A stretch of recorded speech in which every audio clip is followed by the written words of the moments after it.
Anthracinum, common name anthrax poison, and it is a nosode. In carbuncle, malignant ulcer and complaints with ulceration, sloughing and intolerable burning. So carbuncle का मतलब क्या होता है? Carbuncle is a red, swollen and painful cluster of boils. Carbuncle red, swollen, painful cluster है boils का, जो कि आपस में स्किन के नीचे कनेक्टेड होते हैं.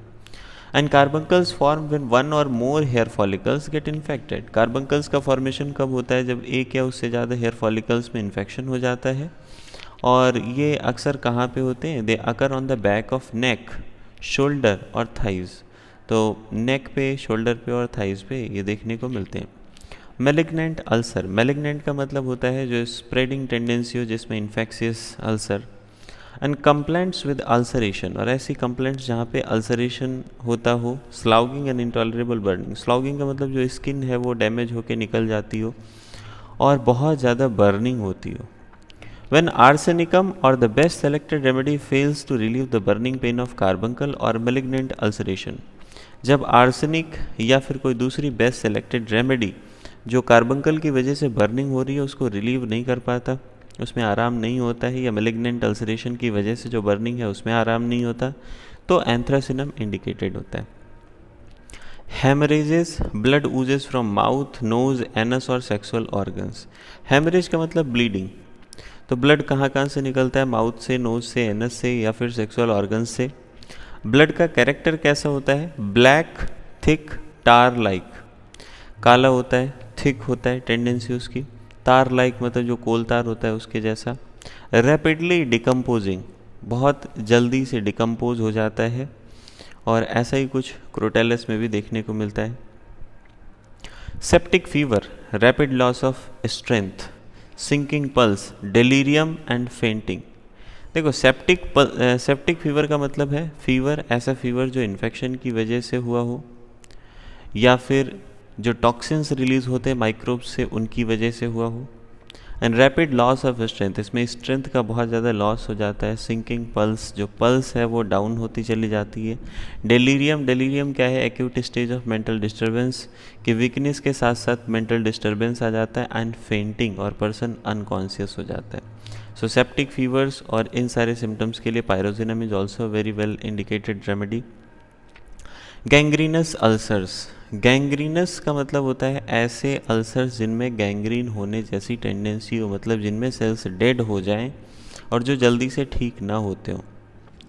Next is felon. What is mean by felon? Felon का मतलब है extremely painful abscess on palmar aspect of finger tip.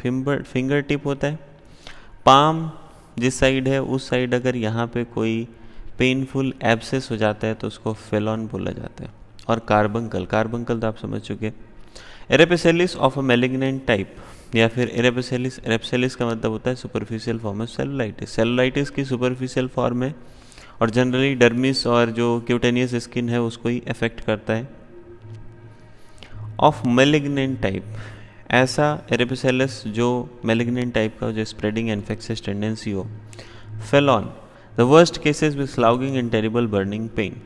फेलॉन का मतलब फिर से वही, extremely painful abscess on palmar aspect of finger tip. और वर्स्ट केसेस में एंथ्रासिनम इंडिकेटेड होता है, जहाँ पर स्लाउगिंग हो, स्किन निकल रही हो, एंड टेरिबल बर्निंग पेन, उसके साथ साथ बहुत ज़्यादा बर्निंग पेन होता हो. और ऐसा ही टेरिबल बर्निंग पेन आर्सेनिकम में, कार्बोनिक एसिड में, लेगेसिस में देखने को मिलता है. मेलिग्नेंट पस्ट्यूल, सो मेलिग्नेंट टाइप के पस्ट्यूल्स हो. ब्लैक और ब्लू ब्लिस्टर्स, सो ब्लैक या फिर ब्लू ब्लिस्टर्स हो. ब्लिस्टर्स कहने का मतलब स्किन पे छोटे छोटे दाने हो जाते हैं जिनमें कुछ फ्लूइड फिल्ड होता है. एंड ऑफन फैटल इन 24 और 48 आवर्स. और इतना ज़्यादा ये डेंजरस हैं कि फैटल हो सकते हैं, 24 to 48 आवर्स में फैटल हो सकते हैं. सो लेकेसिस एंड पायरोजिनम में भी ऐसा सिम्टम देखने को मिलता है. Carbuncle with horrible burning pains, carbuncle जिसमें बहुत ज़्यादा बर्निंग पेन होता हो. डिस्चार्ज ऑफ इकोरियस ऑफेंसिव पस, और ऐसा डिस्चार्ज होता है, इकोरियस का मतलब है watery discharge, acrid, watery acrid discharge, पानी जैसा है लेकिन बहुत ज़्यादा इरिटेटिंग है. ऑफेंसिव, ऑफेंसिव का मीन्स बहुत ज़्यादा बदबूदार है, ऐसा पस सिक्रीट हो रहा है वहाँ से। डिसेक्टिंग वुंड्स, डिसेक्टिंग का मतलब होता है डाइसेक्शन के बाद जो वुंड हुए, यानी कि surgical wounds, specially if tendency is to become gangrenous, अगर उनकी टेंडेंसी है कि वो गैंग्रीनस हो जाते हैं, मतलब जल्दी से हील नहीं होते हैं, टिश्यू डेथ होने लग जाती है। सेप्टिक फीवर, मार्क्ड प्रोस्ट्रेशन, इसके साथ साथ सेप्टिक फीवर यानी फीवर ड्यू टू इन्फेक्शन और toxins release by microbes, and marked prostration, बहुत ज़्यादा एक्सट्रीम वीकनेस हो जाना। सो दो और रेमेडीज़ हैं जो इन केसेस के लिए, इन पर्टिकुलर केसेस के लिए इंडिकेटेड हैं। These are arsenic and pyrogenium. Suspicious insect stings, मतलब आपको नहीं पता इस कौन सा इंसेक्ट स्टिंग किया है, बट सस्पिशियस है इंसेक्ट स्टिंग किया है कि नहीं किया है, तो उस केस में भी एंथ्रासिनम को दिया जा सकता है। And if the swelling changes colour and red streaks from the wound map out the course of lymphatics, अगर स्वेलिंग में कलर चेंज आए, पहली चीज़। दूसरा, रेड स्ट्रीक्स बनते हो, जहाँ पे वुंड है वहाँ से रेड स्ट्रीक्स बनते हों, और जो वुंड मैप है वो लिम्फेटिक का कोर्स दिखा रहा हो, लिम्फेटिक्स में फैल रहा हो, तो एंथ्रासिनम इंडिकेटेड होती है। And same symptom lachesis and pyrogenium में भी है। सेप्टिक इन्फ्लामेशन फ्रॉम एब्जॉर्प्शन और पस और other deleterious substance, septic inflammation absorption से या पस से, या फिर और कोई दूसरा जो डिलीटेरियस सब्सटेंस है जो नुकसान करता है, with burning pain and great prostration, इसके साथ साथ जलन होती है बहुत ज़्यादा और बहुत ज़्यादा प्रोस्ट्रेशन, एक्सट्रीम वीकनेस रहती है। So arsenic and pyrogenium again indicated remedies हैं एंथ्रासिनम के अलावा। Epidemic spleen disease of cattle, horses and sheep, epidemic का मतलब है सबसे पहले wide spread occurrence of an infectious disease in a community at a particular time, कि बहुत तेज़ी से कोई इन्फेक्शियस डिजीज़ फैल गया हो किसी भी कम्युनिटी में किसी टाइम पे, तो ऐसी epidemic spleen diseases, epidemic spleen diseases of cattle, kettles की एपिडेमिक स्प्लीन डिजीजेज, हॉर्सेस की, सीप की, तो वहाँ पे भी एंथ्रासिनम इंडिकेट होता है। And bad effects from inhaling foul odours of putrid fever और डिसेक्टिंग रूम और poisoning by foul breath, means बहुत ज़्यादा जो बदबूदार चीज़ें हैं उनको इनहेल करने से, डिसेक्टिंग रूम यानी कि जो हॉस्पिटल में जो डाइसेक्शन रूम है, मान लीजिए सेप्टिक वार्ड है, वहाँ से बहुत ज़्यादा बदबू आती है, तो उसको इनहेल कर लेने से, या फाउल ब्रीथ की पॉइजनिंग से, के बैड इफ़ेक्ट्स की वजह से। ओके, सो इसके लिए पायरोजेनम भी इंडिकेटेड है।